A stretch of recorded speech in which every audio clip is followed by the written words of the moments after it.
Good evening, race fans, and welcome back to the CIL, the Collegiate iRacing League. And tonight, a special presentation here at USA International Speedway, where we're going to bring the NASCAR Cup cars in a place they've never been. We're going to visit here on iRacing down in Lakeland, Florida, and it is a good night here, the day after Memorial Day, and there are some patriotic schemes out on track as well, and not just for our Americans, but our British drivers as well. Joining me up in the booth is John D. Price. And John, how excited are you for this one? Yeah, man, I'm really excited. And, this is one of the great things about iRacing, is that this track no longer exists in real life. You cannot go and visit this track. It has been demolished. It has warehouses sitting on top of it.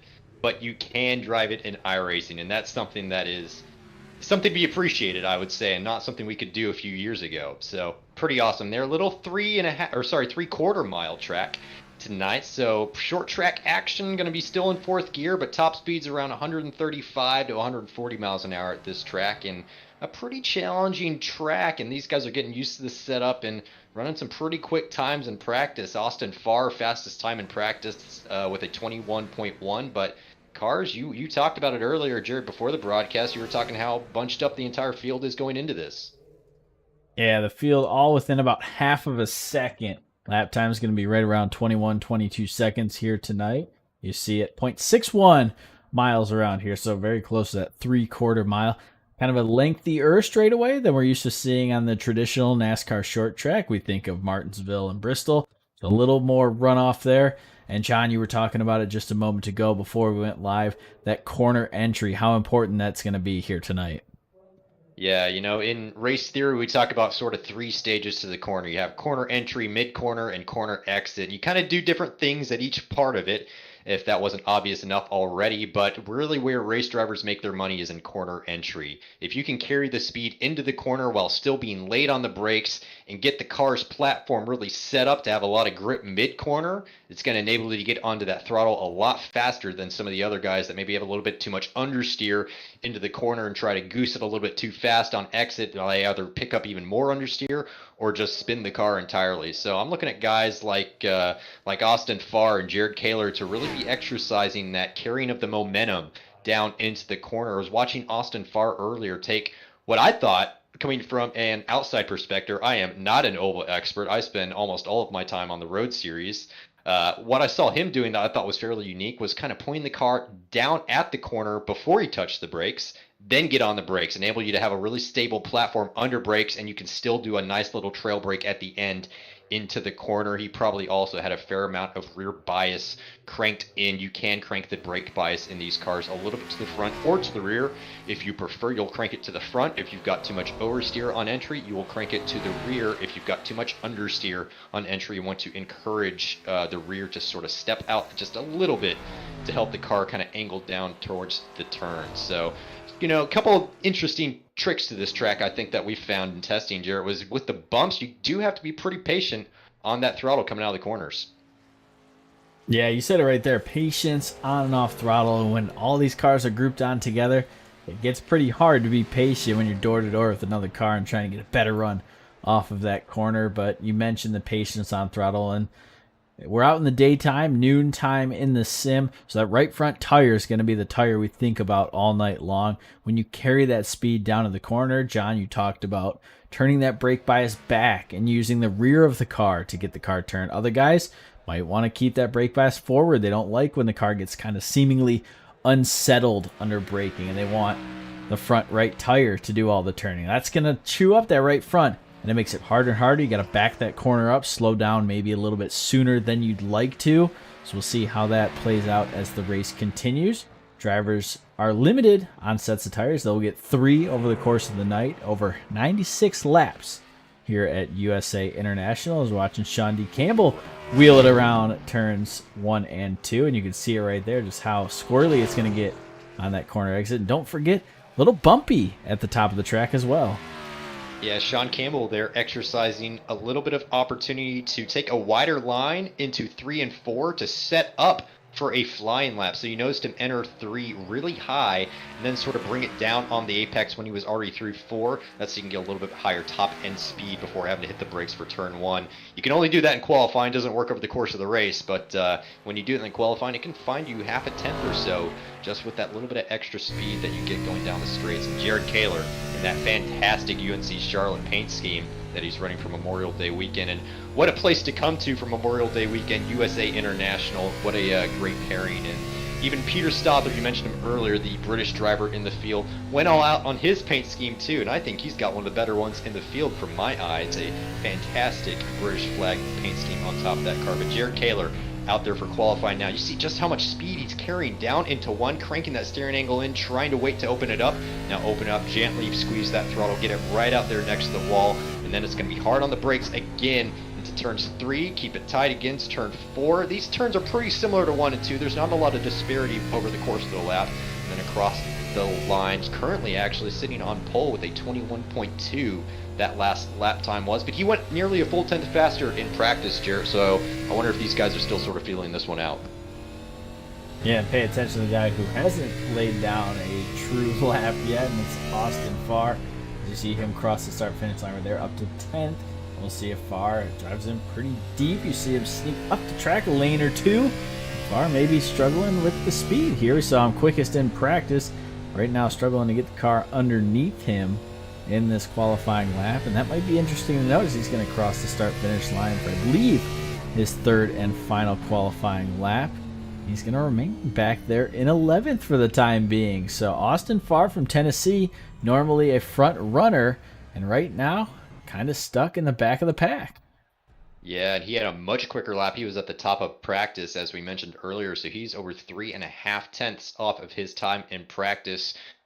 Overall qualifying pace was a little bit slower than practice, maybe about half a tenth off practice. So Jared Kaler taking a freshly faced up there at the pole for UNC Charlotte, and good to see that car back up there at the front of the field again. Ryan Fenty, Sean D. Campbell, Randolph State, we saw him really working that throttle and getting right up next to the wall, kind of a little bit of a wiggle maybe on the exit of 4 for that car. And now we're looking at Jeremy Rogers, one of the faster alumni car in the field, and he's taking this car out there for A&M University, trying to set a nice lap time down. He will be mixed in with the group. They do not do split start qualifying, so while he is an alumni, he races in the same field as everybody else, but they do compete separately for points. You can tell that he's alumni not only by the fact that he's got a 3-digit number on that car, but also by the red windshield banner. Students will have a 2-digit number and a green windshield banner. And we've seen all throughout the course of the season the interesting way that guys race each other. And John, you talked about it. They're racing on the track, but not necessarily for points. So Jeremy Rogers sitting in 2nd right now. If he gets racy with Jared Kaler, they're both battling for that overall win. But really, each guy's going to win if they come away 1-2. So it's always interesting to see how the alumni and the students interact, especially on the oval side with cars exactly identical. And here at USA, we do run a fixed setup provided by Josh. Josh unable to be with us here tonight, but he did a little bit of testing and provided the setup that you're seeing on the cars here tonight. So everyone under the same setup, and ideally driver skill is going to be what makes or breaks here tonight. Another good-looking car, Esteban Munros from FIU. Good-looking paint scheme for the Panther Esports team right there as they make their way around USA International Speedway. Yeah, and we're happy to have Ted Burns back in the field tonight. He's missed the last couple of races due to work, so he's getting used to that Cup car on this track. He's got a little bit of damage on his right rear quarter panel on my screen, so he may have tapped the wall coming out of 3, or sorry, coming out of 4 or coming out of 2 before, but he's figuring out this track, and he'll have no problem getting to grips with that car and this setup. But still a couple guys yet to set a lap, and Jarrett, we talked about it before the broadcast started, how there was a particular face missing from this field. Sort of an expert at the short track racing, Nick Beaver in the NDSU machine has decided to make an appearance and is working his way out there for qualifying right now. And I would expect him to be up towards the front of the field, Jarrett. Definitely. We mentioned Nick Beaver. You said it, and he's that short track. He runs those late models in real life, so he definitely has that short track experience. And you see him on pit road right here in the NDSU machine. A couple weeks we have been without the North Dakota State University team, but they're back for the short track race. And we've talked about the quote-unquote big 3 It's been Kaler, it's been Farr, it's been Toomey all up in the top spot, but now Nick Beaver probably going to join that fray here tonight. Would not be surprised if we see the number 10 machine challenge for a win. Yeah, definitely not. I think he may have a little bit of equipment issue going on. You see him leave the pits right there and then have to reset the cart and go back in. So he's still yet to set a time in qualifying, but since he has not completed a lap yet, I think he still gets all 3 laps are available for him to complete. And at a 22nd lap, he's still got plenty of time, just over a minute left in qualifying. So he should be able to take the green flag and get his laps in. So let's watch what he does here and see how he's able to manage it. I don't think he had any practice times on. I think it was a pretty late entry, but with a man of his experience and of his driving caliber, he should have no problem. So yeah, you already see it. He's got it figured out already. Turning the car at the perfect point, just going to squeeze that throttle, manage a little bit of understeer there mid-corner. Get right up next to that wall and see where it lies on corner entry for 3 and 4. Kind of taking a little bit cautious here at the get-go, but if there's one way to do it, he's going to know it. So let's watch on board with him as he takes this lap.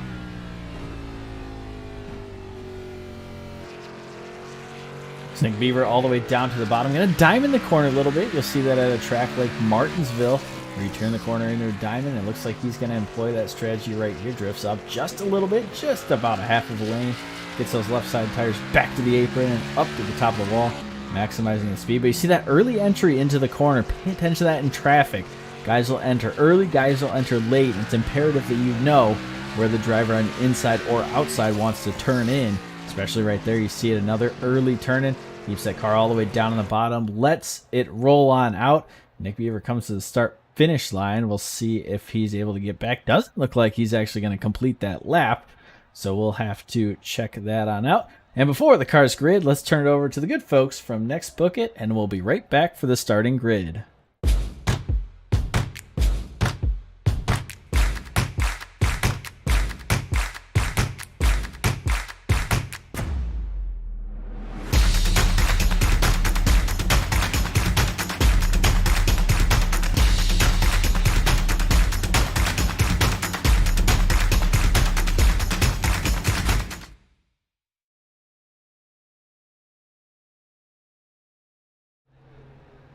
So welcome back here to the CIL. You see the cars taking the grid.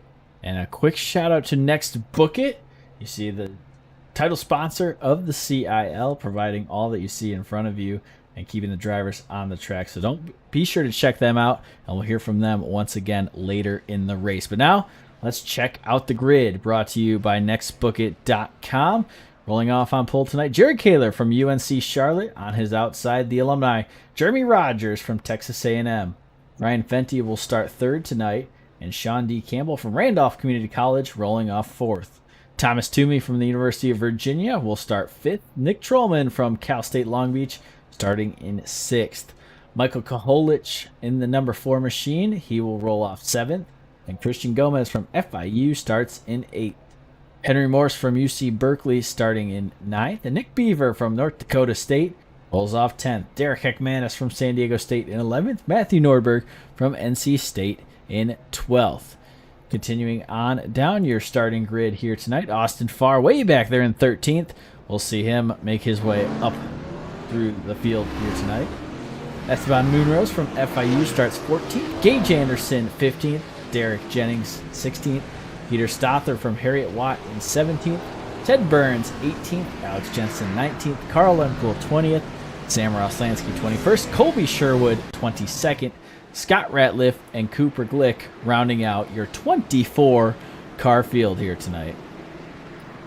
Yeah, the pace car is going to pull off this lap, I think, Jared, and then Jared Kaler will take the green flag to take us away for 96 laps of a race here at USA International. Could go pretty quick if we've got no cautions, but you and I were discussing it earlier. This short track action usually produces more than 1 or 2 of those cautions. So we'll be watching to see where guys are making a mistake tonight. I think it's going to be on corner exit here at the start. Guys just getting a little bit loose, probably a little bit impatient with the throttle, and then you're probably just going to squeeze up on the guy out on the top side of you and kind of probably tap him a little bit the rear or the front and just send it around. I'm expecting to see a couple of those tonight. It's a pretty easy thing to do. These cars have a ton of power, not a lot of grip on exit, and it's very easy to spin up those rears even in 4th gear, and they'll be in 4th gear pretty much the whole time. So as the iRacing Ford Mustang pace car comes around for one last time. Jarrett, I think we're getting ready to go. And with the short spoilers on the back of the car, Jared Kaler going to lead us to the green flag in that wonderfully painted patriotic machine. Tire spin right there from Ryan Fenty, and he's in a little bit of trouble. He's going to be down, and we're under our first caution of the day. Yeah, so Jared Kaler had a pretty clean start there. I see, was that a red? That might have been Carl Lemkool. No, that might be a Wisconsin machine actually tied up in there. Let's take a look, see. So that's the 26 of Ryan Fenty, I want to say, that's already turned around. And he was starting up there in third, so I wonder if he got a tap from behind. And that's the number 20 and the number 82. 82 is going to be Sam Roslansky, and 20 is going to be Colby Sherwood, the Ohio State machine in the field, and it looks like Grand Canyon back there as well. So not really sure what happened with Ryan Fenty. I'm going to see if I can't pull that up on my monitor. So now we're looking at the start again. So Ryan Fenty's going to be in the second row on the bottom side. So yeah, he's getting a little bit impatient with the throttle. Jarrett, he did it all himself. Yeah, but then you see just how tight it is. 82, nowhere to go right there. He's going to collect the 20 as well. And a couple guys just doing the smart thing and kind of just pulling on over and letting things go. But Ryan Fenty will get one more chance to re-rack that machine. They do get one fast repair here tonight, so the 26 likely going to have to use that one here early.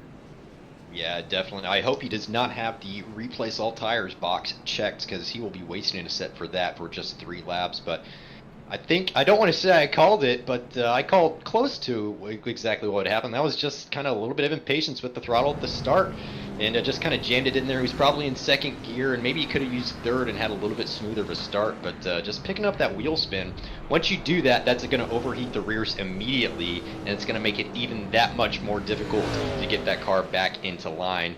And that's another area where guys can use the brake bias tonight, Jarrett, is if you've got a lot of oversteer coming off of turn 2 and you're about to enter turn 3, those rear tires are still really hot.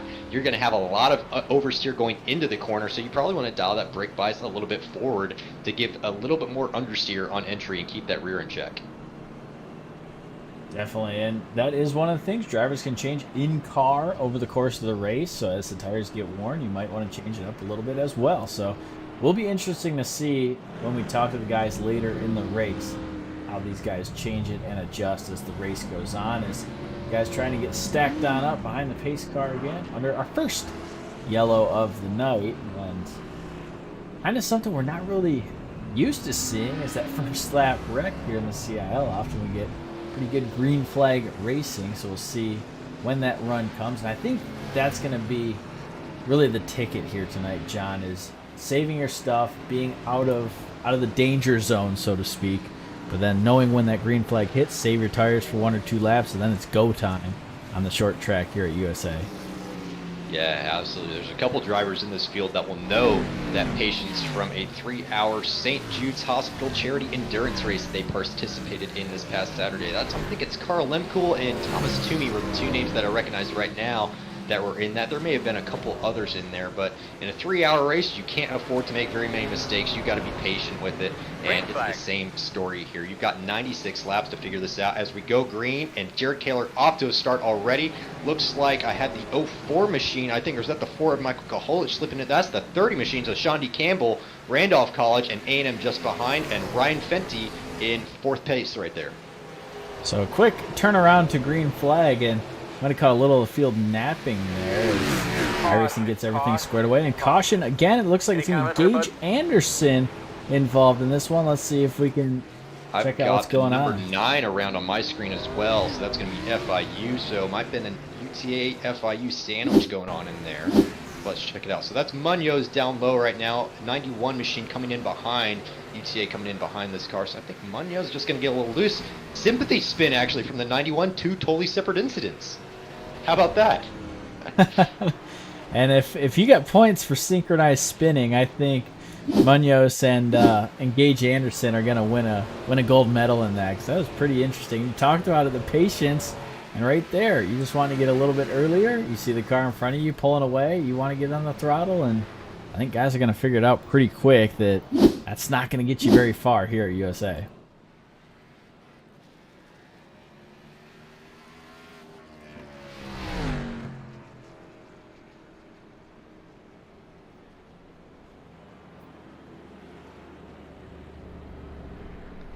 Looked like a couple guys were getting pace car black flags on accident in iRacing, so we're getting that sorted out for them right now. And yeah, guys following suit and spins right there. We've talked about it on the roadside quite a bit, Jarrett, is how you can have a sympathy spin into a corner. So sometimes the guy in front of you will just outbrake himself a little bit. You follow him and do the same. And then everybody's off for the worse, and you both spin into the corner. And we've seen that a couple times on the roadside. First time I think we may have seen it on the oval side, but I think that was just a mistake from both cars that just happened to be at the same time. Yeah, and you talk about on the roadside, seeing your apexes, hitting your apexes, and not really worrying about the car in front of you. Just run your race. And I think that's kind of a road tactic we can employ here tonight a little bit here at USA. I know there's a bunch of traffic, but you got to see your entry point. You got to know where that is on the wall. And I think guys are kind of driving in the mirror, worrying about other guys right now. And that definitely enters your brain, and that distracts you a little bit. So curious to see how the guys respond after 2 early yellows here at USA. And there are some very quick cautions, so keep in mind the fuel limit. We might be able to go the entire way if we get a couple more yellows here.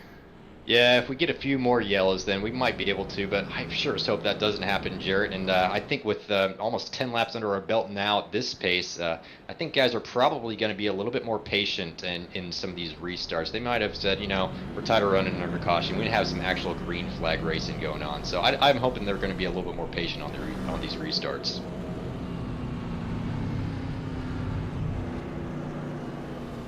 Getting a good look at the entire field as they go by. Colby Sherwood missing the front end in the Ohio State machine.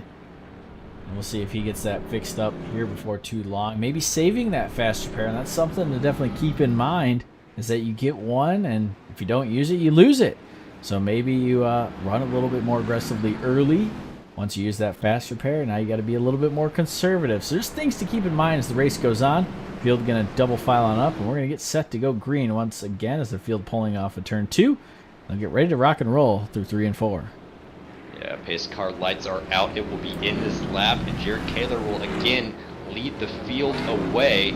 So we'll watch that 58 machine, how he handles this restart here. Jared Kaler, not too familiar with these restarts. It's been Austin Farr most of the season for these restarts, but we'll see what Jared Kaler can do right here. He's waiting until nice and deep in the corner, gets a good launch off the corner exit. Number 30 machine, that's going to be Sean Campbell slotting in just behind, and it's 1, 2, 3, A&M in third down there into turn 1. 2x2 right behind him. Toomey to the outside. Sliding right up in front of him is Christian Gomez. Good move for the FIU team right there. The top 4 single file. Toomey, the first one, double file. He's getting shuffled to the outside. We'll see if he can hold on. Virginia trying to battle right now. Pretty good battle going on. The number 4 machine, Michael Kaholich, going to slip right in front. Toomey's got to tuck in behind, but he's got the 000. Nick Trollman trying to get involved now, and the NDSU machine making his way up the field, up 2 places right now. Nick Beaver making moves in the field early, and he's got Austin Farr hot on his tail as well. Austin Farr trying to make his way up the field. Minor Austin started back there in 13th. We normally see him up at the front of the pack, but with all the cautions, he has not had an opportunity to make his way up there yet. We see Henry Morse slot down in front of Nick Trollman there and able to execute a really clean move. Henry Morse, one of the guys from the roadside, made his way over to the oval, and he's having himself a great day, holding right onto the rear bumper of Nick Beaver. That's no small task right there. Further on back in the field, Ted Burns leading a swarm of cars. Peter Stother to the low side on Matthew Nordberg. Yeah, we see that paint scheme on Stother we were talking about. We see it now from the outside. Got that British flag scheme on top. Going to battle. A little bit of Revolutionary War action going on between the NC State machine and the Harriet Watt machine. Coming out of 3 into 4. Back onto the main straight. They're still side by side. Going down into 1. Nobody's got the advantage. It looks like Harriet Watt able to carry not as much speed into the corner as the NC State machine. We've got Carl Renfro hopping on the radio trying to chat to guys and maybe make a little space for himself on the racetrack. NC State banging the wall up there on the main straight. Nobody giving any space, but still really clean battle between these guys. Continuing to run side by side. Further on back, you saw Alex Jensen in the 45 machine, and Peter Stother slides up in front of the 76. He's going to get a bumper, but he's going to take the position right behind Derek Jennings, looking to make a pass as well. The 76 shuffled to the outside. 15 all the way down the low side, but the door is slammed shut by Matthew Nordberg. Yeah, and a spin for the number 9, Esteban Munoz, FIU, able to keep it going. Might save the yellow if he can keep it going. We do not save the yellow. A little bit too little speed on that. So iRacing has chosen to throw that yellow flag. So that's 2 incidents for the number 9 machine, the FIU driven by Esteban Munoz. But the other FIU machine driven by Christian Gomez, at some point during those last few laps, Jared, he was able to overtake the A&M machine for 3rd spot. That's 3rd on track, though, not 3rd overall. Well, it is 3rd overall, but he added it before, even if he was behind Jeremy, because he's in a different class. So Jeremy's still in lead for the alumni, but in 4th position on track at the moment. And then Michael Koholich, technically in 4th for the students, 5th on track for Angelo State. You mentioned Christian Gomez, one of our onboard drivers here tonight. You can see inside the cockpit of the FIU machine right there. Just cool, calm, and collected all the way up to 3rd. And we've talked to the FIU team and how they're striving to continue to get better. We saw him excel on the road side and now trying to take over the oval side as well. So pretty good start for the FIU team and Christian Gomez, and he's hoping his teammate can recover from that one after Esteban had a little bit of an issue touching the apron. And the apron, not your friend here at USA. Yeah, definitely not. It will definitely upset the car if you dip that left front tire down onto the apron. But yeah, the FIU teams made a long stride into becoming one of the leading fields and the leading teams in this series so far. The number 65 machine we regularly see towards the front of the field. He's had a couple podiums so far, both on the roadside and one last week out. Charlotte finishing it in 2nd, so we know that that car's got plenty of pace. He had pretty decent pace in practice and quali, but I think in the race is where that car really shined. The Panther Esports team livery on the side of that car. I think they run kind of a similar paint scheme to Alpha Tauri on the roadside. I remember seeing a lot of blue and white paint schemes on those GT3 Ferraris out there on the roadside, but not this week. We've got the lovely NASCAR Cup cars, the Toyota, and the Chevy Camaro, and plenty of great liveries to look at. I think we probably got close to 10 cars, I think, with different liveries tonight, celebrating Memorial Day, Jarrett. So love that to see, and you can kind of see Jared Kaler's car kind of ties in there with the pace cars theme a little bit. There's a little bit, and a really good-looking paint scheme for the UNC Charlotte team, also rocking that alternate Memorial Day paint scheme. Sean D. Camp. You can see the American flag right on the top there, as well as the U.S. Air Force plastered on the hood. Further on back, Michael Kolich running that same exact scheme. And as we continue, Peter Stother, we heard him mention earlier, you get a good look at that scheme right now. Matthew Nordberg, a little bit of blue instead of a little bit of black here. And I really like that for the 76 team. Just very subdued kind of paint scheme. But you know who's not subdued? That's Jared Kaler in that nice chromed out UNC Charlotte machine. He's making his way at the front of the pack. So getting ready to go back green once again. We'll take you high above, and you can watch the 58 get a good jump here as we go green. And what a jump he gets. He's going to be 2-3 car lengths away. But here comes Sean D. Campbell on the outside.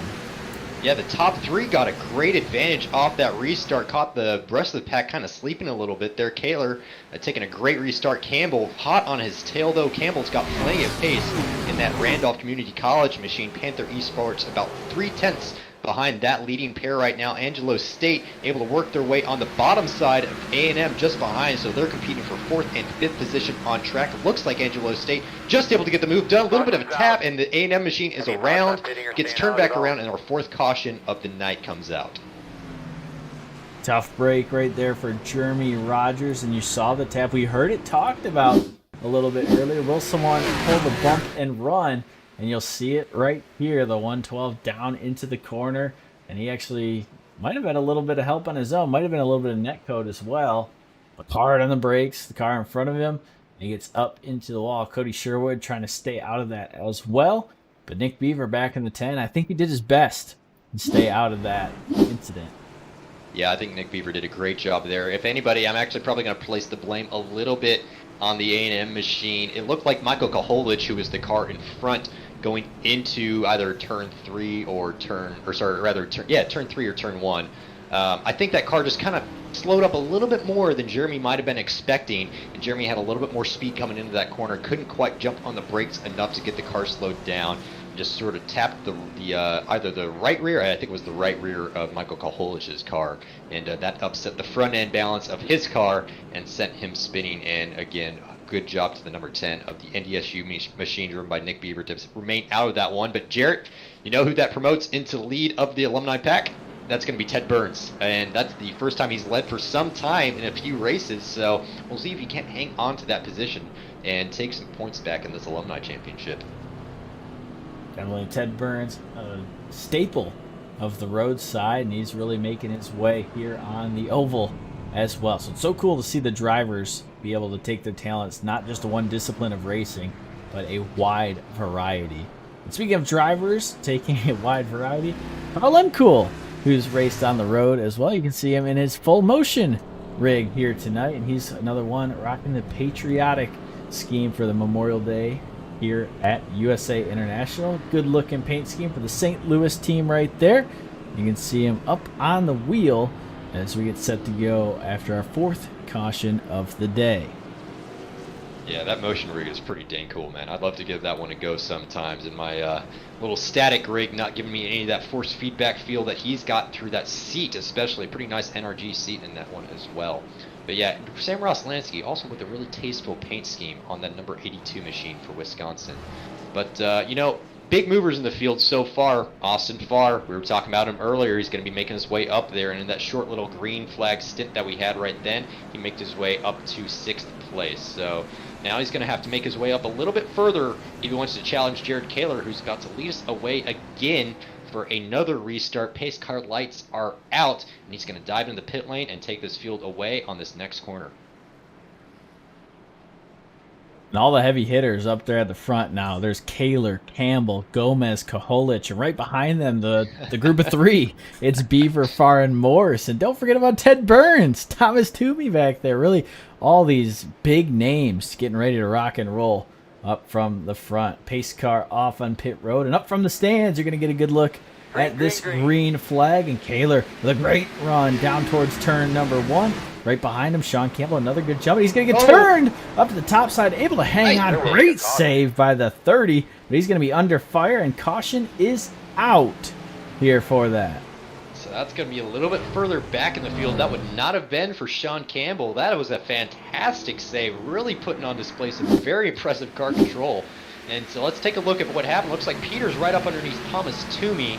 So does somebody get into somebody's bumpers back there? Yep, that's Peter getting into Thomas Toomey's rear bumper, and a little bit of maybe sympathy spin from the 000 Nick Trollman machine, Cal State Long Beach. I don't know if he spun on his own or had help there, Nick Trollman. So we'll take a look here from the top side. So Stother's back there with the British flag on top of his machine. Toomey actually went to the side of Trollman. So I take it back, Peter. I apologize for that one. That was actually on the Virginia machine getting up into the side of the 000 as they entered turn 3. A tough break for a couple of these guys here early, and John, you talked about at the top of the broadcast, and I don't think we're going to stop mentioning it. Patience, patience, patience. Guys, yeah. Sending it in early on these yellows. The tires get a little bit cooler running under these yellow flag conditions and don't quite have the grip. And guys want to send it in, maybe get a bumper underneath someone else's quarter panel, and maybe not the time to do it. Maybe hang out in the back a little bit and just kind of let the race come to you. But a mix-up here in the top spots after we saw the Ford machine gets shuffled out of line. Christian Gomez will inherit the 2nd position. And Nick Beaver, mentioned his name a lot, all the way up to 3rd already. All the way up to 3rd from 10th. And Austin Farr also able to snag a spot away from Michael Koholich on that one and move up to 5th. So the Tennessee machine is going to be really big in some of these cars' rear view mirrors. And I know they're going to be able to see that bright orange machine in those mirrors and be looking at that and be worrying to make sure he's not going to send that pass down into turn 1 or to turn 3. But, you know, with all these names that we were mentioning up before the broadcast, I'm struggling to pick out one in the field that I can actually place a solid bet on at this stage, Jared. I want to say Jared Kaler's got this one locked down because he's at the front of the field. He's able to stay clean of all these incidents, but, you know, we're about just over a third of the way through this race, and about 22 minutes elapsed so far, and really could be any of these guys taking home this win at the end of the night. Yeah, and that's what short track racing's all about here, and we saw it right there, guys. Maybe not afraid to put a bumper on someone else here tonight, so we'll see if we see Beaver catch up to the 58, does he put a bumper on? Does Christian Gomez maybe try to sneak underneath and push Kaler up the track a little bit? And that's what's cool about these top tier guys up in the top 5. They'll be able to put a bumper on, and guys able to save. We saw Campbell with a huge save just a moment ago. So guys know that they can beat and bang a little bit instead of staying completely off of each other. But guys really struggling with that short spoiler package here tonight. That's good to keep in mind. It's not the tall boy spoiler. It's the short track package. As you see at 65, try and get a good jump, and instead, in 58, going to sneak on away. Right behind him, Christian Gomez going to try and fall into line, but Nick Beaver down at the bottom. Yeah, it looked like Gomez didn't get the greatest of launches off that. Might have had a little bit of wheel spin and had to jump out of the throttle. So Nick Beaver on the bottom side, he's got the Tennessee machine to push him along in that group a little bit. And it looks like Sean Campbell on the top side, trying that top line, seeing if he can find any grip out there, and he's finding plenty. He's up alongside that Tennessee machine now, heading down to 1. Austin Farr with a good little run here. He's going to sneak by the 30 of Campbell. Now with Nick Beaver in his sights, top 5 single file. But you see Campbell and Colbert side by side back there. Yeah, up from the chopper view, I've got Kaler with a good 3-car length lead, I'd say, over Gomez at this stage. Peter Stother a little bit wide out of that corner, getting jumbled up. Looks like the Wisconsin machine, that's going to be the 081, driven by Ted Burns, is getting involved there too. Peter Stother down low on Grand Canyon University, trying to make the move stick. Coming out of 2, down into 3. Let's see if he can get the move stuck in front of that car. It looks like he's able to wash him out just a little bit wide. So Derek Jennings losing a spot there to the Harry Watt University machine. I got a car sideways on my screen. That might have been a Pitt State car. No, it looks like Wolfpack. That's going to be NC State, the number 76 machine, driven by Matthew Norberg into the wall. Not a great night start for him so far. Lost a lot of positions there at the start for whatever reason, and just a little bit impatient again on that throttle, Jarrett. We've talked about it so many times already tonight, and another car falls victim to it. One more look at Matthew Nordberg right here from high up above, and you can see the rear end just kind of go out on him. Tough hit on the wall right there for the 76 team, and he might have to use that fast repair here tonight. But I tell you what, with all these cautions, guys are slowly able to make their way up the field. We talked about Ted Burns, but what about Gage Anderson in the 91 machine? We saw him involved in that sympathy spin a little bit earlier. He's kind of making his way up through the field. Him and Esteban Munoz after that incident, now sitting 12th and 13th as well. So these guys trying to make it a battle up there in that fringe top 10, maybe even heading toward the top 5 as well. Yeah, you know, maybe they're just trying to get their instants out of the way early. That was my strategy in that charity race, was just do my spins nice in that first stint and then try to keep it clean the rest of the race. So I wonder if they're trying to employ that same strategy, and actually so far it's not working out too bad for them. So they're able to keep it clean the rest of the race. I'm sure there's going to be a couple more cautions, maybe even thrown out by cars just up in front of them, and they'll inherit a few more free positions. But they've still got some pretty quick cars to clear just in front of them. But actually in the alumni field, we've got a 2-car battle for the lead right now. It's going to be Ted Burns and Derek Ekmanis. So Wisconsin and that's San Diego, I think, for Derek Ekmanis, if I'm staying corrected, and they're going to be battling it out for the lead spot there in the alumni. So they're running, I think, 11th and 10th on track at the moment. So yeah, San Diego State University in the 078 machine, and just in front of them, Grand Canyon University and Derek Jennings piloting that car. Peter Stother up to 8th, starting 17th, making a really nice run up to a top 10 so far. You see Peter Stother running the VR here tonight. That might be a little bit of an advantage. We talk about how guys have these different setups. Some are in VR, some are in a single monitor, others are on triples. And here where you have so much action going around and so much door-to-door action all night long, might be a really good idea to be on that VR, maybe in those triples. Huge advantage for these guys here tonight.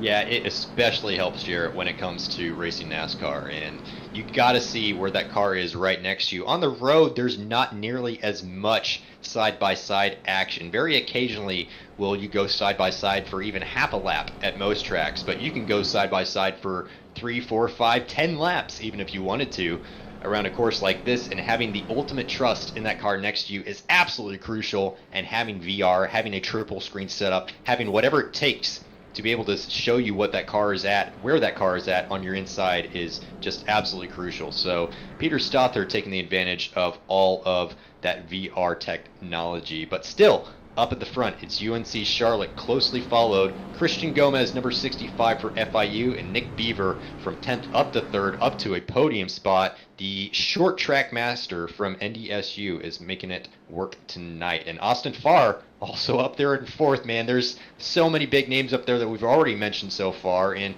all the way down to, I'm looking at guys down as far as 16th that could still come back and win this thing at the end of the night. So there's still plenty of time left in this race, only 42 laps in, 96 laps total, and only 28 minutes or so elapsed so far. So still plenty of time left for some of these guys a little bit further back to make their way on up to the front. We know we're going to get that green flag run. When will it be? Will it be after the 6th yellow flag here tonight? I think it's coming. Is Jared Kaler going to lead us to the green flag once again? He takes the field to 3 and 4, and the 58 machine is off. Green flag. Changing up every time on every single restart. It's working for him. Opens up a little gap on Gomez, but Beaver to the bottom side. Trouble on the front straightaway. Caution. Big accident in there. It looks like water, Pit State's pressure, involved. A temperature couple right other there. cars involved there. Embry Riddle, Alex Jensen, the number 45 machine involved in that one as well. A lot of front end damage on that car. Might have a little bit of smoke coming out the backside as well. So let's take a look here. So we're looking at Derek Ekmanis for SDSU. And looks like the number 9, is that Esteban Munoz? Or is that the number 6? It's kind of hard to tell from which side you're looking at it, but that must have been the number 9 of Esteban Munoz getting up into his side. Yep, that was the number 9 machine. We'll get one more look at it right here. We just talked about the 9 and the 91, and the 078 spins his tires a little bit. And tough break right there for Ekmanis. He sneaks up into the field and nowhere to go for a lot of these guys, including Scott Ratliff right there. Yeah, Scott Ratliff just nowhere to go, and yeah, it's a little bit unfortunate for 078. I don't think the number 9 meant to do that. I think he was just trying to race really close, but it's early. We've still got more than half the race left to go. I don't see a lot of reason to be right up there on that guy's quarter pedal, and I'm sure it wasn't intentional, but maybe just a little bit more space between those cars was probably prudent in that situation. So now, Jarrett, we're on to our 7th caution of the night. 7th caution of the night, and joining us up in the booth is the driver in the 3rd spot, Christian Gomez, joining us. And what's it like out there, Christian? Getting killed on these restarts, dude. Honestly, yeah, it's just trying to figure this stuff out. Yeah, no, just too much in my mind right now, so I can't really form a sentence. I know, rare. Yeah, no worries, man. It looked like Nick Beaver was kind of able to slot one down on the inside of you. Were just you being a little bit patient, maybe in turn 1 on that last lap. I missed a shift. That was it. Really. Okay. I timed it perfect, but I missed a shift. So I'm right now doing this yell, just trying to see if it was something with my paddle here, or, you know. So, apart from that, doing good. Panther Esports Mustangs doing all right.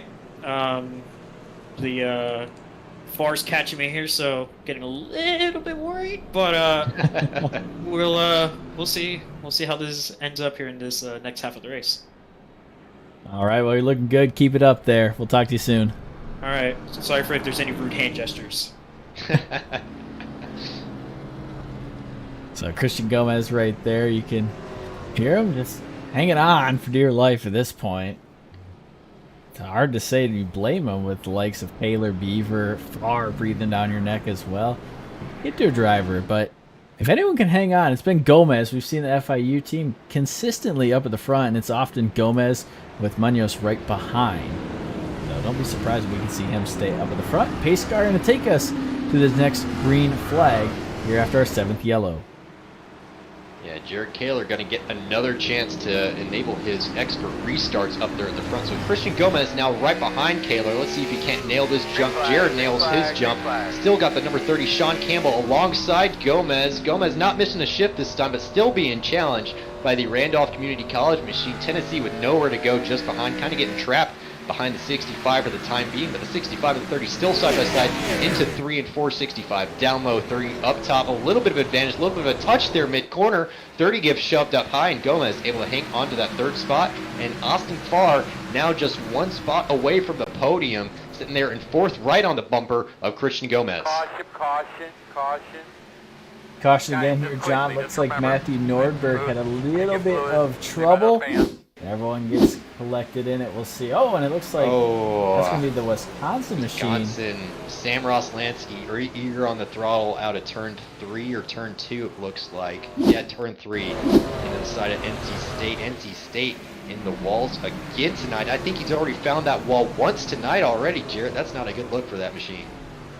No, the NC State machine came with a good paint job, and it's looking pretty beat up here at USA as we're going to take one more look at it from high up above, and a pretty hard hit into that inside retaining wall. Second time he's hit that inside retaining wall, so tough break for that, and really tough break for the 20, Colby Sherwood. Oh, man. He's been involved in a couple of these, and not necessarily all by his own hand, so the Ohio State machine looking for a little bit of luck here late in this one. Yeah, and Colby wasn't without pace coming into this race either. Didn't qualify so hot, but had reasonable practice times. So pretty unfortunate for Ohio State, and he is out of fast repairs. I think he was involved in either that first or second incident.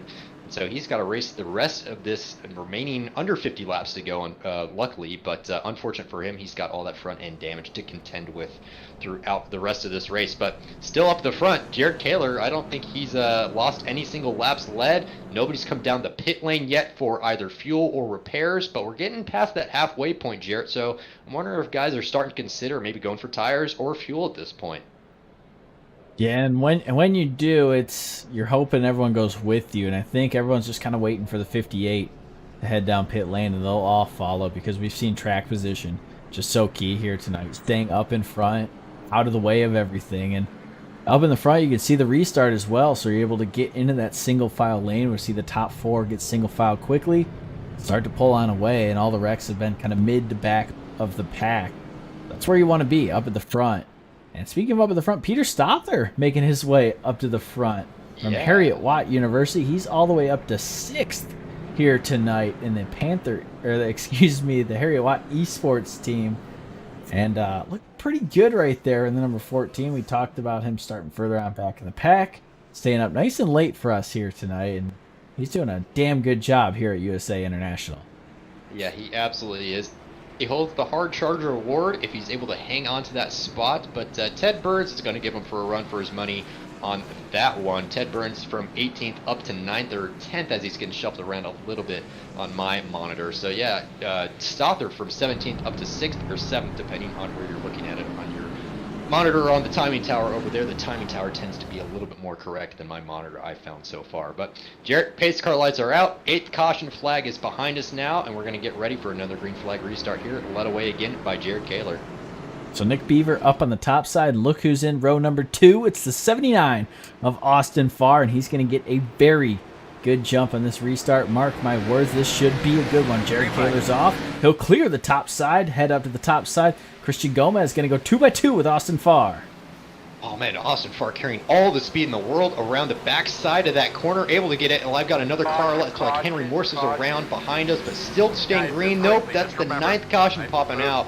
I don't know if Henry Morse got a touch back there, but I think Christian Gomez didn't lose that 3rd spot to Austin at that point. So Austin's still back there in 4th, but the 44 driven by Henry Morse having some issues on that restart. So we'll take a look here. It's going to be a little bit further back in the field.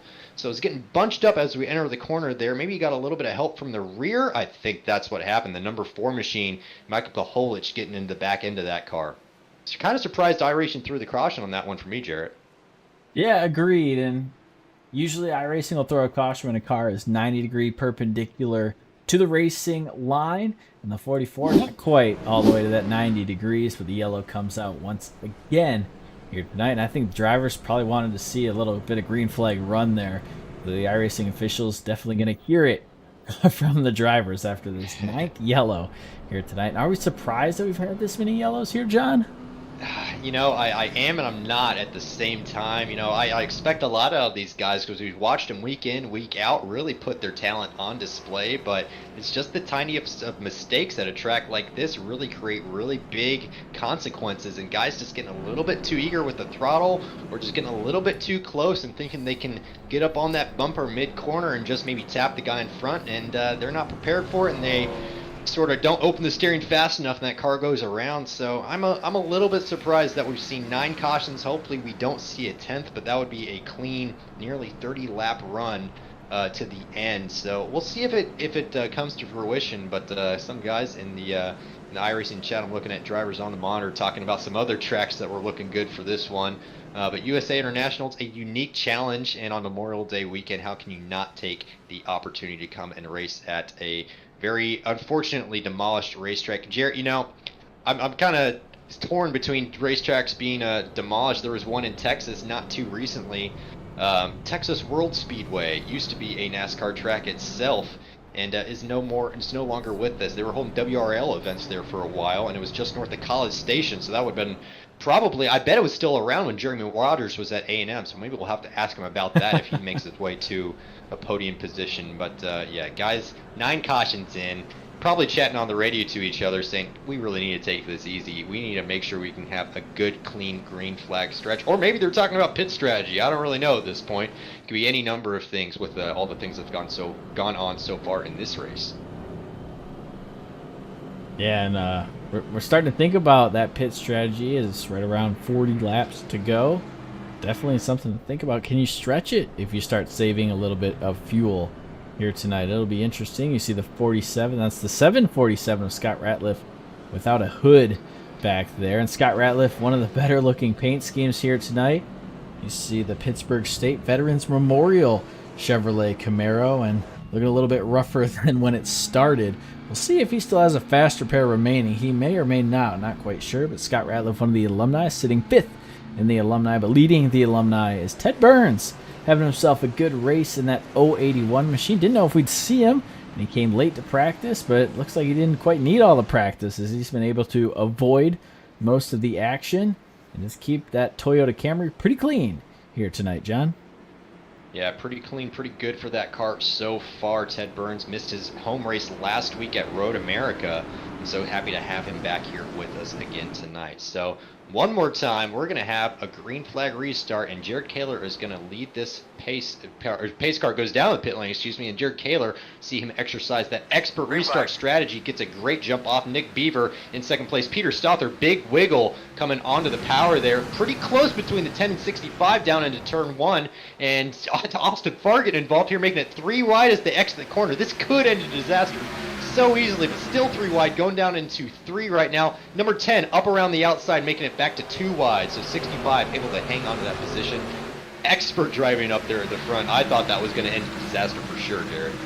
Boy, what good racing that was. Farr poked his nose in there, backed out of it, and now they've hung out the number 10 to the outside. Oh. And you're seeing how hard it is. Henry Morse, a little bit loose. He's going to head to the bottom for the time being. We will remain green, and right behind him, Peter Stother up into the wall, and it looks like trouble back here as they're going to try and gather it on up, but the 91 goes around to the inside. Yellow flag flies, and we're back under yellow here tonight. That was a very long accident. I think I saw where that one started, and that probably carried all the way through turn 3 and turns 4. So we'll have to take a look to see what really set all that off. But I think it was a couple of cars getting loose and having to jump out of the throttle on the corner exit made other guys behind them check up quite a bit. So we see it's 3 wide here. Peter Stother in the middle. Henry Morse touches Peter Stother. Stother's wide. Ted Burns has to come back down to avoid that car, and then he hits the number 9 of Esteban Munoz for FIU. So couple of things happening there, and I think that really all started off when Peter Stother got turned there mid-corner. Take one more look at it here from Stother's point of view. You see the 14 kind of get bumped on around by the 44, collects it, and then everyone just trying to get back on the throttle, not lose as much time as you can with the short laps. Wait a minute, I don't know if the 91 spun on his own there or if he got tapped around. I'd like to see that one again from his perspective if we could at some point, Jarrett. So 91 for UTA, he's back here right now on your screen. So he's behind all this going on in front of him. So he's able to check up a fair amount early, still staying off of Grand Canyon. He's going to clip the grass. That's what did it for the 91, and that's ultimately what threw out our caution, Jarrett. How about that? Well, sometimes it's the weirdest things in racing, and right there you see a weird one. Tries to cut the grass, stay out of the wreck, and instead causes one of his own. So Gage Anderson, the 91. A lot of cheers in the chat for the 91 here tonight. We'll see if he can come back from that one. It's going to drop him all the way back to 23rd as he races Colby Sherwood from The Ohio State University off of Pit Road. Yeah, the 91 UTA always with a good following in the Twitch chat as always. But Jared Kaler still up there at the front. He's probably okay with all these cautions. And now we've got Peter Stothard joining us in the chat. Peter, how's it going down there, man? It's been going good so far, but that last run was a bit getting ran over. But yeah, so take us through what happened in that instant where you just get tapped from behind there. Yeah, I just got ran over. He got loose coming onto the backstretch and then going to the next turn. He just decided that slowing down was overrated and hit me. I mean, he might have been slightly annoyed because I touched him going into the turn one that lap, but it was a small touch that didn't do anything, and he decided he wanted to try wreck me. Gotcha. Did you have a little bit of wheel spin on that last restart? I saw you get a little bit loose there. Yeah, I've been having issues all throughout practice with the rears, and just before one of the cautions came, I got real sideways off the turn. I knew ever after that I'm going to be having big issues with the rears from now on. So let me ask you a question. As a UK resident yourself, are you a big NASCAR fan? Do you watch the NASCAR races? Yeah, I watch the races. It's good fun. Well, how about that? Well, we'll leave you to it as you're getting packed up. You're ready to go again. Yep. All right, cheers. Peter Stothard right there in the 91. You heard a little bit of frustration with the short track racing. That's what comes with it. Might have a couple guys on pit road that want to have a friendly conversation after this one. Another restart here after our 10th yellow. Kaler slides up in front, but you see the field. Every yellow, they're getting better and better at timing the restarts of the 58. Side by side right behind, it's Farr and Gomez. Gomez was trying to send it hard into turn one to try to find any ground that he could and maybe keep Austin far away. Austin late on the brakes down in the corner. A little bit of a tap from the 10 to the 65. That's going to shuffle those cars back. And now Sean Campbell back up into third place. So now it's 1 UNC Charlotte, 2 for Tennessee, and then 3 to Sean Campbell for Randolph Community College, and FIU tight behind, losing out from second spot, now down to fourth. Just really tried to send it off that start chart, but just wasn't quite working for him. I think those tires are just a little bit worn at this stage. I think so too. You're seeing a lot of cars with a little bit of wiggle. Stothard to the low side now. He's going to try and shuffle out Ryan Fenty from St. Joseph's College. Ted Burns trying to run right on through with them. Left cars to the low side for the leaders as they're trying to avoid it. Ted Burns thinks about going 3 wide, thinks better of it, tucks back in line. Yeah, a little bit of lap traffic coming up in front of these guys right now. Pretty loose off the corner there for the 26. Had to jump out of the throttle. Might have just tapped the wall there on the corner entry. Stothard trying to work him up high and then come back down low. Get that angle for the exit. It was working for the 14 machine. The 26's rear tires are done on that car. He cannot find any traction coming off these corners, and he has overheated them. He's going to be struggling for rear grip for a little bit of time now. So we're seeing the number 14 stretch out that advantage over the Wisconsin machine. Ted Burns, reminder, these guys are going to be in different categories, so they may be in different spots on track, but effectively they are racing for different sets of points. So Peter, 6th in the students, and Ted Burns is leading the alumni, so he cannot afford to make a mistake at this point. Back up at the overall lead, Jared Kaler just holding on. Austin Farr right in his toe. And it looks like we got a yellow again. Not quite sure where that is in the track, so we'll figure that on out for you here momentarily. It looks like Scott Ratliff is going to be the cause of the yellow here. Let's take a peek, and yep, right there. We talked about that apron, how it upsets the car so greatly.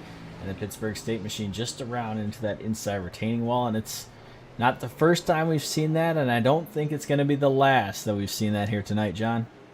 Yeah, I think that might have been actually a combination of factors. He did take a very tight line off the bottom of that corner, but I wonder if the 91... Actually, no, I think that might have been all on the Pitt State machine himself. The 91 was pretty close behind, but I think he was already spinning by the time he got there. So we'll take another look at it now. So the UTA machine, the 91 machine, is just behind Scott Ratliff here. So Gage Anderson, we'll see if he gets in the back of that bumper. I think he stays clean.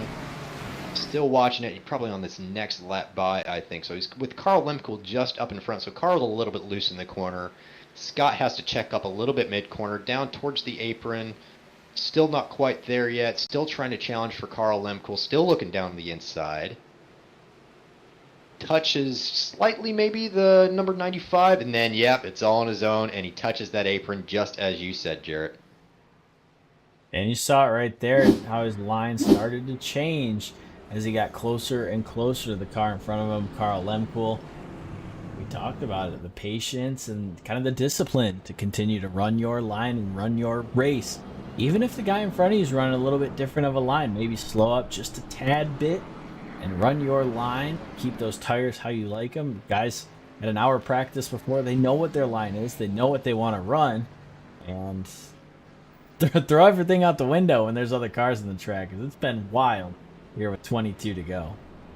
Yeah, I think that's exacerbated by the fact that these guys have run all of these laps on the same set of tires so far. Jared Kaler still staying out, not taking tires, not taking fuel. He might actually have an idea of what sort of fuel strategy he needs to get to the end. He might have a crew chief talking to his ear, helping him out with that information. Always helpful at a race like this to not have to do your own mental arithmetic to try to figure out how much gas you need in the tank to go to the end. I know I've been in that situation before. It is not fun, and you get lost on track, and you will end up overshooting corners if you're trying to do all that math in your head at the same time. And all that math's changing because you're always using fuel, so you got to do it fast, and it's kind of tricky to do that. So we'll see if Jared Kaler's got enough fuel to go to the end here. But, you know, I want to say Austin Farr's actually pretty quietly made his way up there to second place. Obviously started down there in 13th. We've been talking about him all night, but he's been uninvolved in any of the incidents so far, and a lot of those have been just in front of him, Jarrett, and so he's been able to exercise his dominance and really keep that nose of that car clean. Yeah, we've seen Austin Farr really dominate all season long, and we were surprised when he qualified as down in the field as he did, but proving that it doesn't matter until the race, and it definitely doesn't matter until 21 more laps go on by, and we'll see if he can challenge Kaler. And I tell you what, watching the race, I think he's going to have to either bump Kaler out of the way or do it on the top side. But we did see Austin Farr make his way around the outside of Christian Gomez just a few laps ago. So I'm surprised if we see the 79 sneak up to the top side and make a pass. Yeah, we did see that, but you've got to be uber confident on that front brake to not lock up and those rear brakes to not over-rotate the car in the corner. But, you know, if there's one guy that can do it in this field, I would bet it's Austin Farr. He has ultimate control over that race car. He's had a couple minor saves tonight, but he's generally a really smooth driver, which means he takes care of his tires well, and that is crucial at a race like this. And so he's trying to play a little bit of mind games with Jared Kaler right now, just kind of bumping his car just up in front of him. So maybe he'll watch that 58 get an early restart for this green flag restart. He's going to slide down in a second, but it was a pretty good launch for the number 79 machine. Tennessee up top, going down into turn one, finding some grip on the top side. Let's see if the 58 can haul it out of this corner. And he's able to hang just in front, and now we've got our 12th caution further back in the field, so not even a full lap around. Austin Farr is going to have to wait for another opportunity. So let's take a look. That's not Esteban Munoz, the other FIA machine, and might have helped around. Can't quite make out the number on that car, and it's missing quite a few body components, Jarrett, so it's having a hard time for me. Is that 82? That's going to be Sam Roslansky, Wisconsin machine, not having a great night tonight. Taking one more look at it, you see Sam probably down on power, and the cars just kind of pinballing off of each other once contact happens. Not a lot you could do right there. You saw Toomey get into the back end of Lemkool as well. We'll take another look at that one as well for you. You see Scott Ratliff up into the 65 of Christian Gomez, who gets up into the 82. And the chain reaction happens. The 095 and the 82 get the worst of it, and we are back under yellow here at USA International Speedway. And I'm going to tell you what, John, we are quickly approaching that 15 caution mark.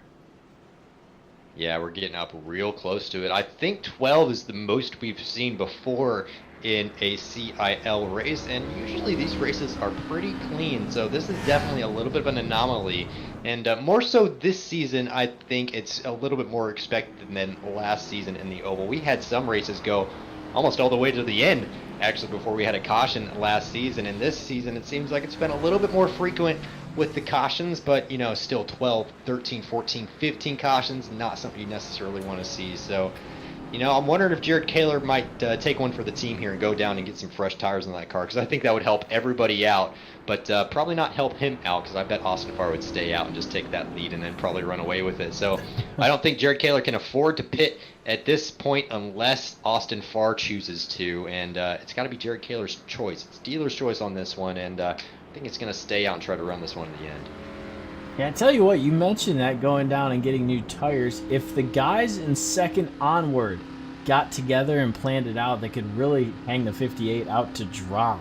If everyone just agreed to come down pit lane, wouldn't that be interesting? It was the Austin Farr lead, all of the lead lap cars down pit lane. But I think we'd see guys in the back stay out, guys like Esteban Munoz and maybe a Henry Morris trying to make up a couple of positions and maybe stay out.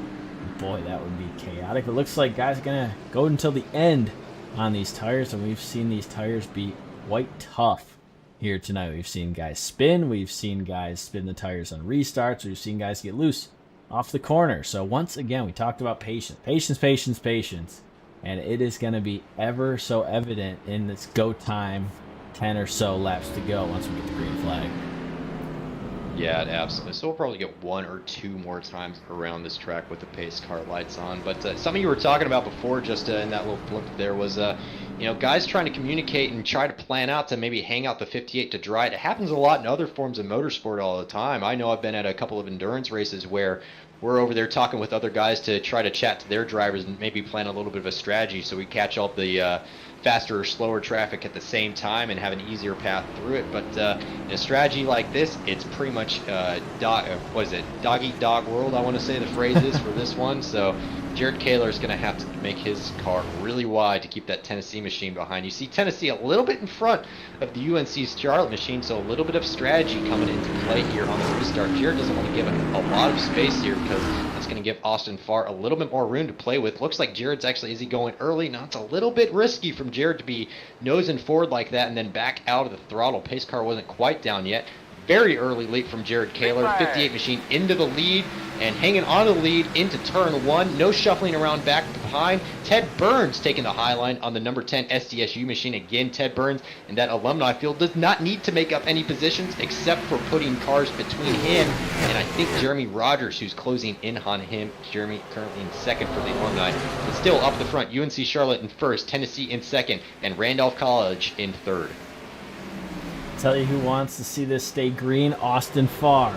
With another yellow flag, his objective becomes a lot tougher. But right now, Jared Kaler hanging on in that UNC Charlotte machine. Farr deep into the corner. And around goes Ted Burns. He's up into the wall. That was a weird one. Didn't set that off. I was watching the front of the field on my screen. So Ted Burns in that red Wisconsin machine up high on the race course right now, tucked in behind Ryan Fenty, gets turned by Michael Koholich, backs up into the wall. So hopefully gets away with no suspension damage on that one. Hopefully it's just cosmetic, but yeah, it's a rough one for the Wisconsin machine. One more look at it right here, the 081 with the 4 down below, and the U.S. Air Force machine. We talked about it, the turn A, and you got to know where everyone is at all times. And the number 4 machine was in that vortex of danger we talk about. And I don't know if Ted Burns saw him, maybe thought he was going on a little bit more directive route into the corner. But either way, the two of them racing incident. Up into the wall goes the 81, and down he goes down pit lane. Jared Kaler still holding on to the lead. Austin Farr in second. Sean D. Campbell sits in third. Nick Beaver fourth. And Peter Stother rounding out your top 5. Yeah, this is all working out in the favor of Jared Kaler at the moment, not having to go down for tires or fuel yet this race, and only 10 to go, so I'm almost certain he will stay out for the rest of this race. And it's been plenty of laps led underneath caution tonight, and every single lap led so far. Despite not actually having the best practice time tonight, he was a little bit behind Austin Farr in practice, and there was a couple other guys in those 21-1s in practice. But so far in the race, the sort of pace that they're running right now is 21-3, 21-5, 21.6, so they've still got some pace in these tires, Jared, at least at the front of the field. Though if there's two guys in this field that are going to hang on the tires better than anyone, it's probably going to be Kaler and it's probably going to be Farr. I mentioned Farr's driving style earlier. If you go on board with him and you watch his steering movements, it's just super smooth. Picks one steering angle to get through the corner and winds it off just as smoothly as he put it in. That's a great way to ensure that you have a lot of tire left at the end of the race, and it's a good way to be fast as well. A lot of guys are, you know, sawing at the wheel a lot, really jerky with their with their motions, and that's one of the main things I look at when I'm coaching drivers out in the real world. Is I add a math channel to my stuff that looks at steering velocity, and whenever they exceed a certain threshold, I always try to get them to tune back their aggression a certain amount, because what you really don't want to have is very fast steering movements, unless you're looking at a slalom in autocross. That might be the one exception, or a Chicago box in autocross. But on a road course in NASCAR, smooth motions are what will win you races, and Austin Farr has exemplified that so far, not only this season but also last season, and that's why he's got a little bit of extra tire compared to some of the cars around him this race, I'd say. As we approach 8, maybe 7 to go, when we get the 1 to go signal from the iRacing crews up on the box, you get a good look at the field right now. The top 10, all with limited damage here. As we start getting further on back, you see the short track cars, wrinkled front fenders, and maybe cars that aren't fully complete anymore. Here, as you look at Cooper Glick, dive to the inside as we get set to go for hopefully the last time here tonight. And John, what's your prediction as we head toward this restart?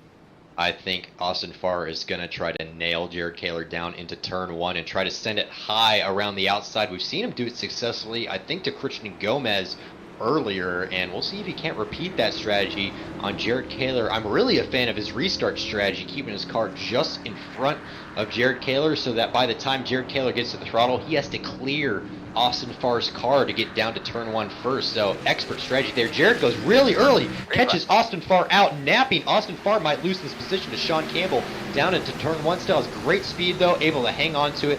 Number 10 machine around the outside of the number 30. Peter Stother getting involved in on the action. Now going to slot into 5th spot. Might have been overtaking Ryan Venti on that restart, but the number 30 machine almost able to hang out the number 79, the Tennessee machine.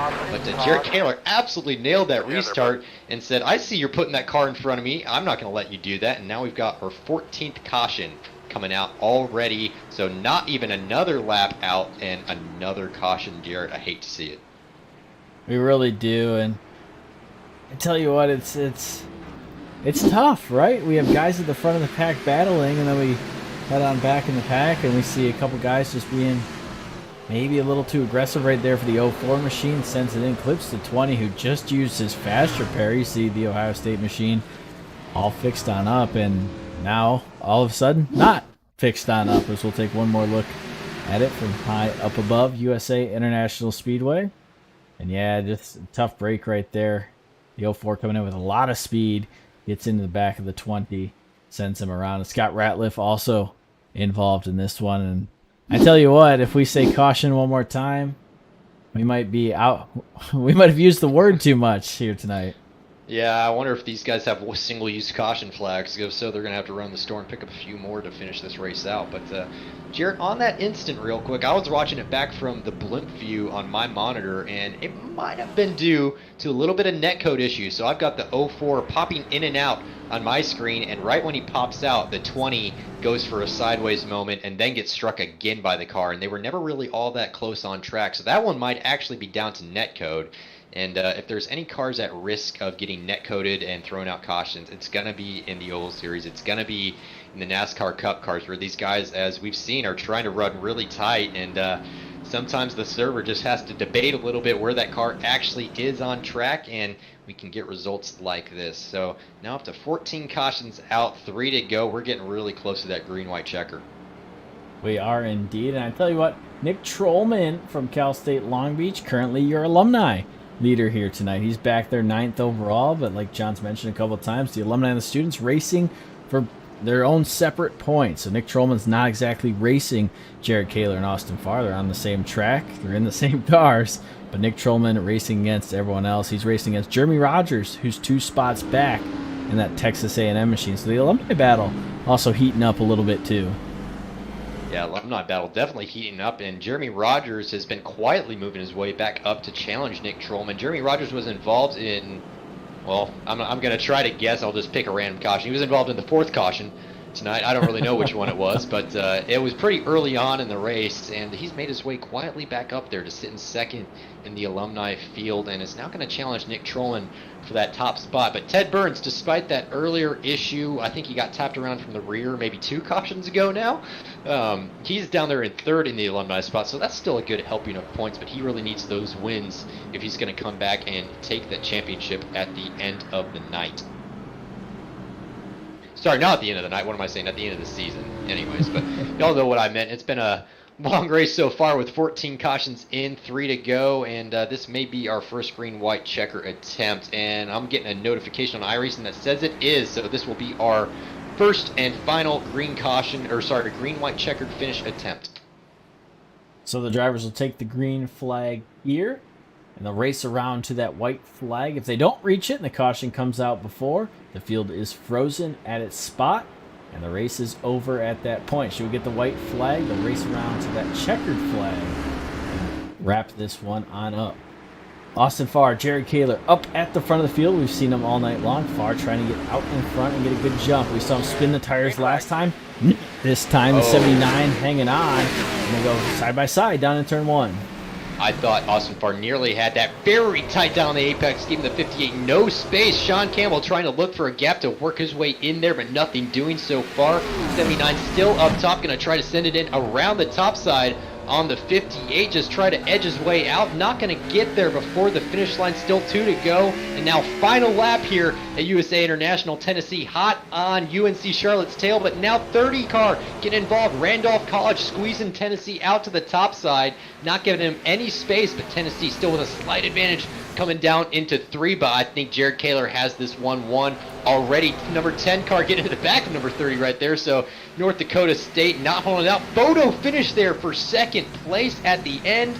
I've got Austin Farr ahead by just a hair on my monitor to take home 2nd place, and what a race finish that was. If we had to wait that long for that, Jared, that was almost worth it, I'd say. Oh yeah, it was. Austin Farr at the line. Boy, that was fun. We thought Austin Farr might be able to get him. Let's take another look at that finish between the 30 and the 79 right here. Boy, was it a good one. See him come off the corner down toward that start-finish line, and it was neck and neck right there.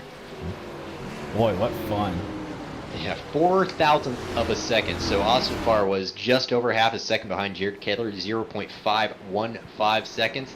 Sean Campbell for Randolph Community College, 0.519 seconds behind Kaler. So 0.004 seconds separating those 2 cars. So pretty good finish there right at the end. Probably a few too many cautions for my liking in that race, but it's going to be Jared Kaler taking home the win tonight. Austin Farr in 2nd, Sean D. Campbell in 3rd. That is your podium, and then your top 5 finished off by Nick Beaver, a return for the NDSU machine back to the short track action, and then Ryan Fenty getting in on the action for St. Joseph's College as well. We'll give you that quick rundown of the stats right there. So Peter Stother, Harriet Watt finishing in a top 6 position in the UK. Christian Gomez in 7th, Derek Jennings 8th, Nick Trollman in 9th, Alex Jensen for Embry Riddle in your 10th position. Jeremy Rogers in 11th, and actually, let me back up a minute, Nick Trollman technically 1st in the alumni, but 9th on track, and Jeremy Rogers 2nd for your alumni, but 11th on track. Then Gage Anderson for UT Arlington, number 12 in the finishing order. Esteban Munoz 13th, Cooper Glick 14th, Carl M. Cool 15th, Derek Ekmana 16th, Matthew Norberg and Scott Ratliff, your top 18 as they stand from that point. And then after that, we've got Matthew Norberg for NC State, Scott Ratliff for Pitt State, Colby Sherwood, Sam Roslansky, Henry Morse, Ted Burns, Michael Kolish, and then Thomas Toomey finishing 4 laps down. Probably a late retirement there. Unfortunate for the Virginia machine, who did have a good amount of pace coming into this race tonight. Yeah, we talk about good luck and bad luck, and Thomas Toomey kind of on the tail end of that luck category. But a great race for Jared Kaler, Austin Farr battling all the way up through the field, and a great race for Nick Trollman, who joins us up in the booth now. And Nick, you're going to come away with the win for the alumni category, but it was a battle all night long, wasn't it? There we go. Yeah, I certainly can't complain about that. I was getting a little nervous there at the start. I was doing all right, and I got turned, and I was back down to, I think, 23rd place or something like that. And somehow pulled it off. So hey, it's I'll take it.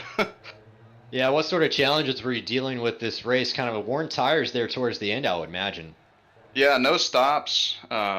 Really got things a little dicey there, pretty squirrely and such. I was getting really lucky on the restarts. I was getting inside almost every single time, and that really helped me just scoot up along and end up where I did. Absolutely. Well, take us through the final couple laps. You saw Jeremy Rogers right behind you. Did you have any strategy there at the end to keep him back behind you? Uh, I don't know. We were kind of doing a fair bit of racing side by side. He'd get up next to me, and I'd hold the inside, and basically a 50-50 shot of who was going to get the spot on the yellow, and he'd get it more often than me. But I mean, I forgot who's in the red car. Alumni. He's on the thing right there spinning. But I was looking for him, get ahead of him, and seemed to work out at the end. I think he got involved in something, and that's what got me here. Definitely. Well, 10th place finish and first in the alumni category. Nothing to shake your head at. Nick Trollman, anyone you want to give a shout out to before you head to the InnoVetted Labs victory lane? Obviously, the sponsor, InnoVetted Labs, and anyone else who tuned in. Special thanks to, I don't know, Gamer Girl, and you guys for throwing this together. It's always a pleasure, and look forward to it every week. All right. Well, Nick Trollman, congrats again on that alumni victory here tonight. And I'm sure we're going to talk to you again soon. Thank you so very, guys. I'll see you around. So Nick Trollman coming away 10th overall and first in the alumni. We talked about just that fun little battle, and he held off Jeremy Rogers there at the end. Yeah, he absolutely did. So that is one not won by Jeremy Rogers for once. That's going to help Nick Trollman kind of, I think, close the gap a little bit in the points there. I'd have to double check, but I'm pretty sure that A&M Machine had a pretty decent and healthy points lead coming into this one. Speaking of points lead, the winner overall here tonight, and the winner for the students, Jared Kaler, joining us up in the booth now. And Jared, we saw you lead pretty much tape to tape there in the 58 machine, and it proved being in the front was the smart thing to do here tonight. Talk us through that race from your perspective. Oh man, I was just trying to get the best restarts possible on the jump. I think having pole position was really crucial, and I was pretty much able to lead from the start and control that race. And with all those caution laps, the main thing was just being able to get nice and clean restarts, which I I almost scuffed up there at the end. I kind of messed up that green white checkered restart a bit, and I almost gave it away. But that was fun. So did you notice Austin sort of start to kind of position his car in that particular way leading into the restart? So because I saw you start to maybe pick an earlier restart kind of mid-corner because of that, it seemed at least. Was that what you were doing? Yeah, I saw him getting the little nose ahead, and I know that's kind of a strategy that you can do if you time it just perfectly. I think there was that one restart where it didn't exactly work out for him, and you just kind of have to go at weird spots and catch them off guard when they start doing that. But like I said, there was that one restart where it didn't exactly work out for him, and from there I knew I could kind of maybe get in his head a bit and see if I could maybe get an advantage on a restart. Yeah, well done on that one. Were you watching his name pop up on the relative down there, kind of crawl up the field as you went along? Yeah, I was through the whole race. I'm like, oh, there's another spot. There's another spot. There's another spot. It's like, I'll give him a couple more laps before he's up here, and we're going to have a nice battle up here. And I wish we had a couple more green flag laps there at the end, and I think that it would have been a nice battle that we would have had. Definitely. Well, you held him off, and in a brilliant looking paint scheme, we might add here at USA International. So, anyone you want to shout out here for the UNC Charlotte team? I just want to say thanks to you guys for setting it up. And of course, yesterday was Memorial Day, and that's why you're running all these special paint schemes and remembering those who have lost their lives battling for our freedom. So thank you guys. Awesome. Awesome. Well, go enjoy tonight's victory, and I'm sure we're going to talk to you again soon. Thank you. Jared Kaler, and you can just hear the excitement in his voice right there, and always a professional up here in the booth, and really fun to hear him talk about seeing Austin Farr and knowing that battle's coming, John. Yeah, always professional, always really respectful too, and not unfamiliar to the podium and the top step. At least this season, he's got a win so far at Dover, and so this is going to add a second win to that tally and going to help him to maybe close down any points gap that there was to the Tennessee machine. So Austin Farr won last week out, and he had a pretty good finish the couple weeks before that. So I'd have to take a look at the points, but it's getting pretty hot there at the top in the student category on the oval side.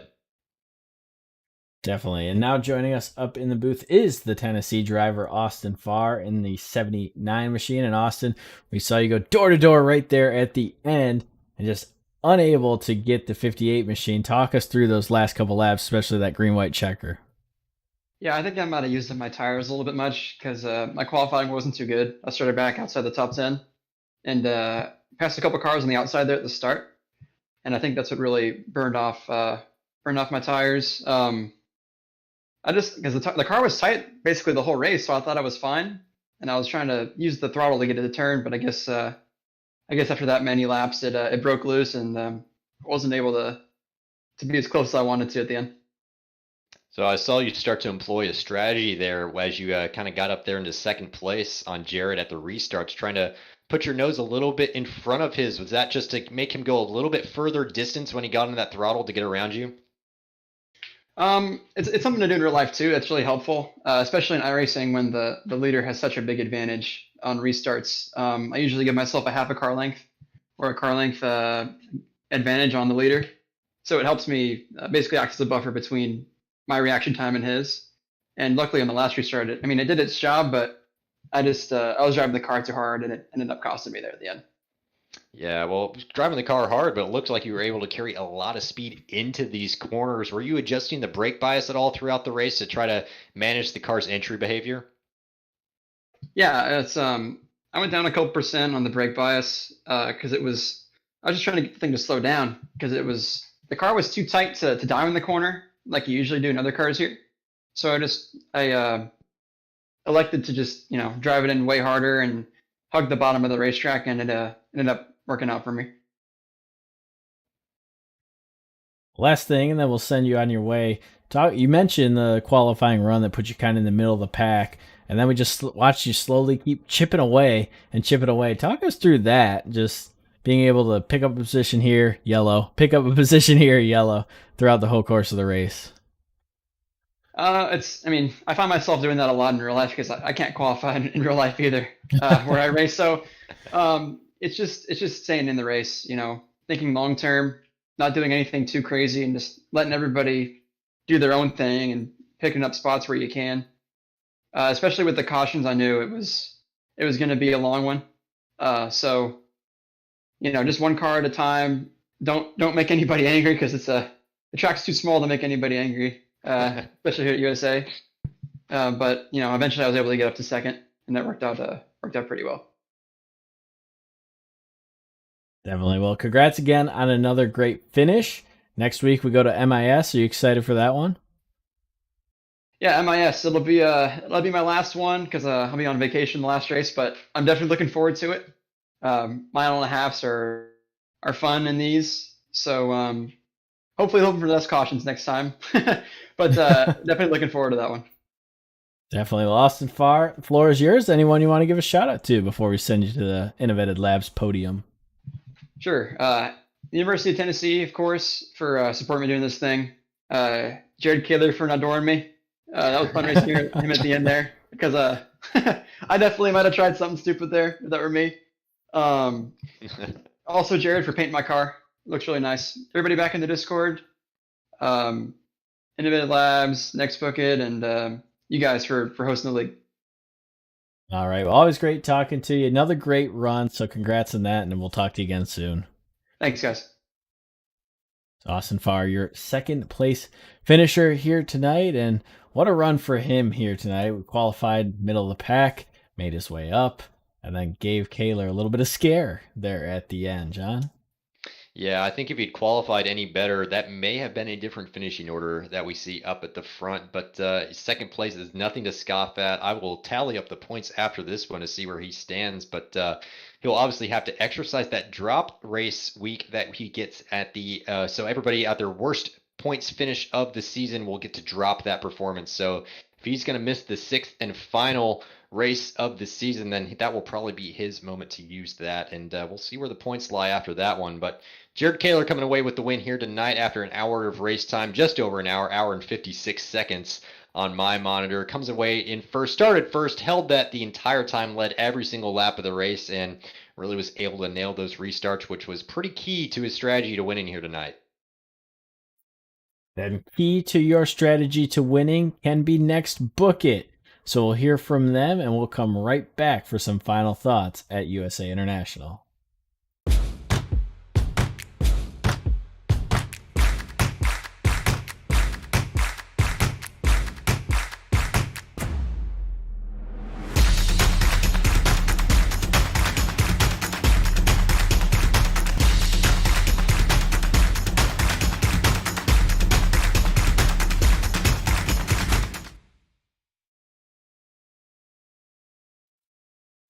So NextBookIt connects book lovers with each other to sell their books, from textbook to fiction, and really everything in between. Harry Potter, Lord of the Rings, you name it, it's on NextBookIt. For every account that is created with the code CIL2021, that's CIL 2021, NextBookIt is going to donate $5 toward the CIL Scholarship Fund, and that goes directly back to the drivers. So drivers, if they need a track, if they need a car, they're able to talk to us about the CIL Scholarship Fund, and we get them back out on the track. It's a very cool thing that NextBookIt's doing. You can find them at nextbookit.com. The NextBookIt providing the title of this series, and they've provided a ton. All you see on your screen, in fact, here, if you're watching on YouTube or Twitch as well. So as we wrap this one up from USA International, John, let's think about final thoughts here. Outside of the obvious, how many cautions there were and how shocking that was, were there anything that really stood out to you here tonight?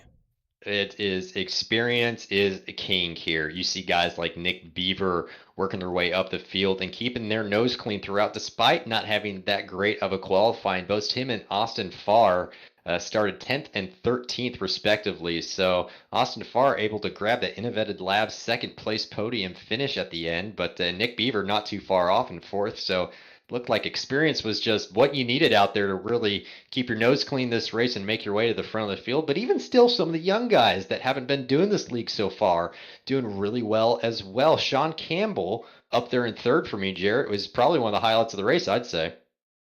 Definitely, and we've seen the new guys come in, Sean Campbell, Michael Koholich, and really challenge these leaders. We thought it would be kind of the Kaler and Farr show on the roadside. We thought it would be the Ted Burns and Alex Klink show, but new guys have come in and they continue to challenge. The league continues to get better, and that's what it's all about. And speaking of getting better, Gage Anderson in the 91, tons of cheers for him in the chat.